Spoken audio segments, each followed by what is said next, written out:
Hello students. तो आज हम स्टार्ट करेंगे ऑक्यूपेशनल हेल्थ के बारे में। और ऑक्यूपेशनल हेल्थ एक बहुत इंपॉर्टेंट टॉपिक है कम्युनिटी मेडिसिन में। इसमें से शॉर्ट नोट आता है थ्योरी के अंदर, और नीट पीजी के अंदर काफ़ी सारे क्वेश्चन इसके अंदर पूछे गए हैं। तो इसको हम शुरू करते हैं। सबसे पहले हम ऑक्यूपेशनल हेल्थ क्या होती है उसके बारे में बात करेंगे। तो इंटरनेशनल लेबर ऑर्गेनाइजेशन और WHO, इन दोनों ने मिलकर के सबसे पहले कंसेप्ट दिया था कि ऑक्यूपेशनल हेल्थ क्या है। और ये कंसेप्ट दिया था अराउंड 1952 के, क्योंकि उस टाइम पे क्या होता था कि माइंस वगैरह काफ़ी ज़्यादा थी वर्ल्ड में। हर कंट्री में माइंस वगैरह का बहुत चल रहा था। माइन वर्कर्स जो थे वो बार बार डिजीज हो जाते थे, कुछ बीमारी हो जाती थी, मॉर्बिडिटी मोर्टेलिटी बहुत ज़्यादा हाई थी माइन वर्कर्स में। तो उनकी हेल्थ को प्रमोट करने के लिए ये ऑक्यूपेशनल हेल्थ का एक डेफिनेशन दिया गया, जो क्या कहता है कि we have to promote the health of occupational workers, we have to promote the health, we have to prevent the disease, we have to protect from deviation from health, and we have to place and maintain their health in a good position। तो ये actually था। तो इसको हमने जब definition में देखा तो क्या आ गया कि ऑक्यूपेशनल हेल्थ क्या है, promote and maintain the highest degree of physical mental and social wellbeing of workers of all occupation. तो यहाँ पे जब आपने देखा कि फिजिकल मेंटल एंड सोशल वाली बात आ गई, तो it is similar with the definition of health given by WHO। तो ILO एंड WHO जब दोनों जुड़े तो WHO ने बोला कि हमारे पास तो हेल्थ की डेफिनेशन है, वो ले लो, आप यूज करो उसको। तो ILO वालों ने क्या किया कि WHO की डेफिनेशन जो हेल्थ की थी उसमें से थोड़ा कॉपी मारा, वहां से कहा कि we have to, what is occupational health? Occupational health is to promote and maintain the highest degree of physical mental and social wellbeing of workers of all occupations, then prevent workers from departure due to health caused by their working condition से उनका जो भी health departure रहा उसको prevent करना है। Then protect workers in their working environment from hazards and risk, तो hazards and risk से प्रोटेक्ट करना है। तो हजार्ड एंड रिस्क भी एक यहाँ पे इंक्लूड इन्होंने कर लिया। Causing adverse health effect and place and maintain a worker in an occupational environment adapted to his or her physiological ability. तो ये इन्होंने एक बड़ी डेफिनेशन दे दी ऑक्यूपेशनल हेल्थ की। तो इसमें आपको जो इंपॉर्टेंट चीज क्या है कि promote and maintain, then prevent, protect, place and maintain. यहां था प्रमोट एंड मेंटेन, यहां है प्लेस एंड मेंटेन। तो ये P, ये 4P जो है, इन 4P पे आपको फोकस रखना है कि आपकी ऑक्यूपेशनल हेल्थ के डेफिनेशन में 4P आने चाहिए।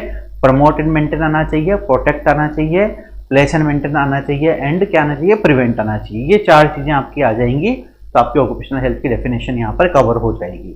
देन इसके बाद में हम आगे चलते हैं कि यहाँ पे जो बात की थी डेफिनेशन में, what is hazard and what is risk. तो हजार्ड एंड रिस्क क्या है? रिस्क तो है कि कोई भी इंसिडेंस होने का अगर चांसेज है तो उसको हम रिस्क बोलते हैं। और हजार्ड क्या है? हजार्ड मतलब any situation develop due to a particular condition. क्या हो सकता है? हजार्ड क्या है? एनी सोर्स और पोटेंशियल डैमेज और हार्म और adverse health effect on something और someone under certain condition at work. आप काम कर रहे हो और जहां आप काम कर रहे हो वहां पे मान लो कोई फर्नेस चलता है जिसमें बहुत बॉयल हो रहा है, कोई वाटर बॉयल हो रहा है, कोई मेटल बॉयल हो रहा है। बाई चांस वो वाटर या मेटल स्पिल होकर के बाहर आपके ऊपर गिर गया, आपको बर्न हो गया, इट विल कॉल हजार्ड। तो वो हजार्ड हो गया। And you are at risk for hazard, क्योंकि आप वहां काम कर रहे हो। तो हजार्ड एंड रिस्क में दोनों अलग अलग चीज है। ठीक है। रिस्क क्या है? चांस और probability that a person will be harmed और experience an adverse health effect if expose to a hazard. तो हजार्ड से एक्सपोज होने के बाद में आपका डिजीज होने का, आपके एडवर्स इफेक्ट होने के जो चांसेज हैं उसको हम रिस्क बोलेंगे। जैसे कि अभी मैंने एग्जांपल दिया, कहीं पे कुछ वाटर बॉयल हो रहा है आपकी ऑक्यूपेशनल जहां पे आप काम करते हैं, और अगर वो बाहर गिरता है तो वो हजार्ड क्रिएट करता है। लेकिन अगर आप वहां पर आपने कोई प्रोटेक्टिव सूट पहना हुआ है तो you will be free from risk, और आपने प्रोटेक्टिव सूट नहीं पहना है तो you are not free from the risk. तो ये जो रिस्क है, इस रिस्क को रिडक्शन कैसे किया? हमने एक प्रोटेक्टिव सूट पहना करके उसको रिड्यूस कर दिया। तो ये जो दोनों चीजें होती है, हजार्ड तो कोई भी इंसिडेंस होने के चांसेस, कोई भी इंसिडेंस हो सकता है और उस रिस्क से अफेक्ट होने का चांस होगा, वो आपका कहलाएगा रिस्क कहलाएगा। ठीक है। इसके बाद में वर्क प्लेस में 2 तरह की चीजें हो सकती है, एक हेल्थ हजार्ड हो सकता है और एक सेफ्टी हजार्ड हो सकता है। 2 चीजें हो सकती है। अब हेल्थ हजार्ड क्या है? स्लोली बिल्ड होता है। जैसे कि माइन वर्कर है, माइन वर्कर कहीं किसी माइन में वर्क कर रहा है, वहां उसको कोल उसके लंग्स में डिपॉजिट हो रहा है। तो उसकी लंग्स में क्या होगा, उसके लंग्स में न्यूमोकोनियोसिस डेवलप होगा by over the period of time. अब वो जो डेवलपमेंट होगा वो कुछ समय बाद होगा, उसको बोलेंगे हेल्थ हजार्ड। सेफ्टी हजार्ड क्या है, जो पर्सन माइन में वर्क कर रहा है, सडनली मान लो माइन में कोई स्टोन ब्रेक होकर उसके सिर पे गिर गया और वो पर्सन वहां पे हेड इंजरी हो गई उसको, तो it will called safety hazard. अब सेफ्टी हजार्ड से बचने के लिए उसे क्या करना था, उसको हेलमेट पहनना था। तो सेफ्टी हजार्ड जो है ये अलग चीज है और हेल्थ हजार्ड दोनों अलग चीज है, इनके डिफरेंसेज हम कर लेते हैं। तो पहला डिफरेंस क्या है, हेल्थ हजार्ड क्या करता है, working conditions which result in an illness, कोई बीमारी करेगा, ठीक है। जबकि सेफ्टी में क्या होगा, सेफ्टी हजार्ड में बीमारी नहीं करेगा, इंजरी करेगा। Working condition where harm to worker is an immediate and violent nature and it cause injury, है ना। इमीडिएट होगा, यहां पे ये क्रोनिक होगा, स्लोली बिल्ड होगा, है ना, क्रोनिक होगा और वायलेंट नहीं होगा, नॉन वायलेंट होगा, धीरे धीरे बिल्ड होगा, ठीक। इसके बाद में हेल्थ हजार्ड में expose to the dangerous substance और condition such as chemical, gases, dust और नॉइस। तो कोई भी केमिकल सब्सटेंस या कोई भी डेंजरस सब्सटेंस से अगर आप एक्सपोज हो गए तो वो आपके अंदर इलनेस प्रोड्यूस करेगा। जबकि सेफ्टी हजार्ड में क्या होगा, एक्सपोजर से नहीं होगा, या तो एक्सपोजर हो अक्यूट एक्सपोजर हुआ और हाथों हाथ पेशेंट को ब्रोंकाइटिस डेवलप हो गया हैंड टू हैंड, तो वो तो फिर भी माना जा सकता है। पर जनरली क्या होता है कि कोई पर्टिकुलर कोई मैकेनिकल इंजरी हो गई, बोन फ्रैक्चर हो गया, कट इंजरी हो गई, इस तरह की इंजरी जो है सेफ्टी हजार्ड में देखने को मिलती है। तो result in broken bones, cuts, bruises, sprains, loss of limb etcetera, ये सेफ्टी हजार्ड की वजह से देखने को मिलती है। और इन सब इंजरीज को, इन सब चीजों को हम सेफ्टी अप्लायंसेज का यूज करके रिड्यूस कर सकते हैं। ये सबसे इंपॉर्टेंट चीज है। सेफ्टी अप्लायंसेज क्या हो सकते हैं, जैसे मैंने अभी बताया, प्रोटेक्टिव सूट्स हो सकते हैं, हेलमेट्स हो सकते हैं, है ना, या फिर आपका कोई, जैसे आप वेल्डिंग का काम कर रहे हैं तो आप फेस शीट लगा देते हैं, उसकी वजह से वेल्डिंग का जो पार्टिकल्स है वो आईज में नहीं जाते, वो सेफ्टी हजार्ड आपका वहां पे आएगा, ठीक है। देन हेल्थ हजार्ड में और क्या है कि often latency between exposure and the disease, latency देखने को मिलेगी। आप आज काम करने लगे माइंस में, हो सकता है 10 ईयर बाद आपको न्यूमोकोनियोसिस डेवलप हो, है ना, तो वो हेल्थ हजार्ड में हो सकता है लेटेंसी। लेकिन सेफ्टी हजार्ड में कोई लेटेंसी नहीं होगी, इमीडिएट होगा, आपको इंजरी होगी हैंड टू हैंड, है ना। यहाँ क्या होगा, the harm result in some kind of injury to the worker associate with the poorly guarded और dangerous equipment and the machinery and it will be always acute, ये हमेशा acute, ये बात आपको ध्यान रखना है। तो आपके ये safety hazard and health hazard का डिफरेंस हो गया। देन इसके बाद में आ जाता है कि ऑक्यूपेशनल एनवायरनमेंट क्या है। तो एनवायरनमेंट में क्या होगा, ऑक्यूपेशनल एनवायरनमेंट बात करता है कि जो वर्क पर्सन जहाँ वर्क कर रहे हैं वहाँ पे क्या क्या इंटरेक्शंस देखने को मिलेंगे जो वर्कर है उसके साथ में, दूसरे वर्कर्स के या मशीनरीज के या इंजरी एजेंट्स के। तो सबसे पहला आता है मेन एंड एजेंट्स। तो मेन एजेंट्स में क्या होगा कि एजेंट्स कौन कौन से हो सकते हैं, physical, chemical and biological. Physical agent means if you are working in a mine, तो वहाँ पे जो स्टोन्स हैं वो फिजिकल एजेंट की वजह से आपको इंजरी हो सकती है।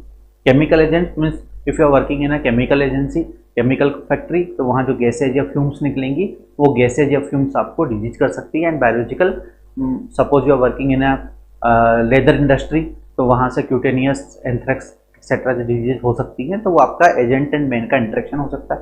देन इंटरेक्शन हो सकता है मेन एंड मशीन का, मशीन के साथ इंटरेक्शन हुआ, मशीन की वजह से कोई इंजरी हो गई, जनरली मैकेनिकल इंजरी होगी जो कि एक तरह से फिजिकल एजेंट का ही पार्ट है।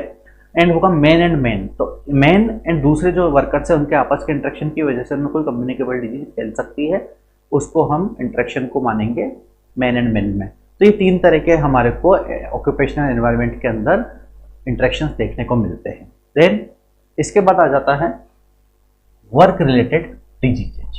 तो वर्क रिलेटेड डिजीज में दो तरह की डिजीज होती हैं, either disease due to worker susceptibility, means जो पर्सन वहाँ काम कर रहा है वो पर्सन खुद ससेप्टिबल है डिजीज होने के। हमने एक ही कंपनी में, एक ही फैक्ट्री में दो अलग अलग वर्कर्स को रखा, एक वर्कर बीमार नहीं पड़ता, एक वर्कर बार बार बीमार पड़ता, because he susceptible to the disease, तो वो वर्कर ससेप्टिबिलिटी आती है। इसलिए कभी भी कोई फैक्ट्री में जब किसी पर्सन को एम्प्लॉय करते हैं, किसी पर्सन को जॉब दिया जाता है, उसका प्री प्लेसमेंट एग्जामिनेशन होना चाहिए ताकि पता लगे कि ये किस चीज़ के लिए ससेप्टिबल है, तो वो वर्क उसको ना दिया जाए। दूसरा work place factors, work place की वजह से, वर्क प्लेस जो भी इश्यूज है उसकी वजह से डिजीज अगर होती है तो वो बाय डिफॉल्ट सबको होगी, क्योंकि उसमें कहीं कोई वर्क ससेप्टिबिलिटी नहीं आ सकती है, ठीक है। तो यहाँ पे क्या क्या हो सकता है वर्कर में, यानी इंडिविजुअल फैक्टर आ गए। तो इंडिविजुअल का जेनेटिक फैक्टर क्या है, मान लो कोई किसी को लंग कैंसर है फैमिली हिस्ट्री में, तो उसको अपने आप वैसे ही हो जाएगा। लाइफ स्टाइल क्या है उस पर्सन की एज क्या है, जैसे ओल्ड एज के अंदर आपके इंसिडेंस बढ़ते हैं, यंग एज में रिस्क टेकिंग बिहेवियर होता है। तो वो दोनों चीज़ों में कहीं ना कहीं अलग अलग चीज़ें देखने को मिलती हैं। रेशियल फैक्टर्स हो सकते हैं, जेंडर फैक्टर्स हो सकते हैं, एंड मेडिकल हिस्ट्री हो सकती है। ये सारे आपके वर्कर के रिलेटेड यानी इंडिविजुअल फैक्टर्स हो गए। वर्क प्लेस फैक्टर्स में क्या हो जाएगा, multiplicity of the exposure, exposure कितनी बार हो रहा है, कितनी बार जो वर्कर जा रहा है वो एक्सपोज हो रहा है केमिकल के या किसी फैक्टर के, एक्सपोजर का ड्यूरेशन क्या है, फिजिकल प्रॉपर्टीज क्या है जो जहाँ पे काम करते हैं उस केमिकल की, मैग्नीट्यूड ऑफ एक्सपोजर कितना है, एंड टाइमिंग ऑफ एक्सपोजर क्या है। तो ये सारी चीज़ें डिसाइड करेंगी कि डिजीज, ऑक्यूपेशनल डिजीज जो है किसी पर्सन को होती है वो दो वजह से होती है, तो उसके खुद के इंडिविजुअल बिहेवियर की वजह से, इंडिविजुअल फैक्टर्स की वजह से, एंड वर्क साइट फैक्टर की वजह से। दोनों फैक्टर्स मैंने आपको यहाँ बता दिए हैं। देन अब बात करते हैं ऑक्यूपेशनल हेल्थ हैजार्ड्स में।